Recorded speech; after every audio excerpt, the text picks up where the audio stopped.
Hello everyone, and welcome back to this sixth episode of TaleSpire Building Tips.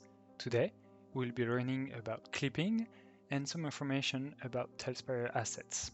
As you may have realized, I'm merging a lot of assets together in my creations. This is called clipping.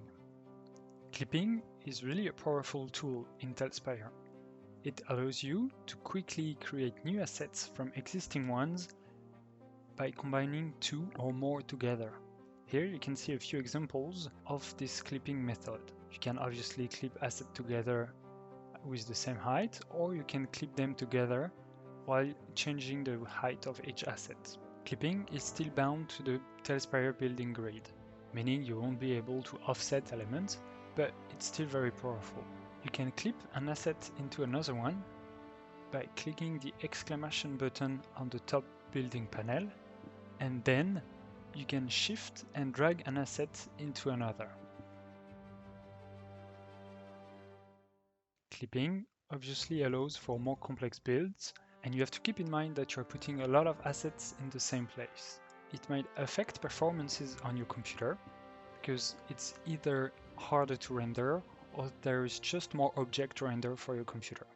My advice would be to stay conservative with clipping in using it not too much while building, and with props it's always harder to not use it as it looks much better. You'll probably find the right fit of too much or not enough clipping while you're trying out. Clipping is all about finding your old recipes. While building and experimenting, which I highly encourage, you'll find naturally some objects that clip together to create a more interesting result. Experimenting as such is key into discovering new and interesting patterns. If most clipping requires you to activate the clipping option, some assets do clip by themselves without the clipping option being activated. For example, the Mogor's corner pillar, because you can rotate it, can clip a little bit with walls and itself and other elements of the decor while you're placing it. It is a very useful tile to use to enhance your corner pieces. The cliff face also, while having a bounding box of 4x2, when placed, is actually a little bit off-centered. This means that placed near a wall, it can sometimes naturally clip through assets. When clipping assets together, you have to be wary of Z-fighting. Z-fighting is the issue that arrives when two textures are on top of each other and the game can't decide which one should be on top. As a result, the game will display both at the same time, and this will show as a flickering effect that is not really pleasant to look at.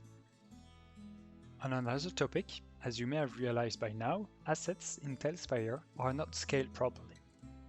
This is to say that they're not realistically scaled. You can see that doors or other blocks may be too big or too little compared to your minis.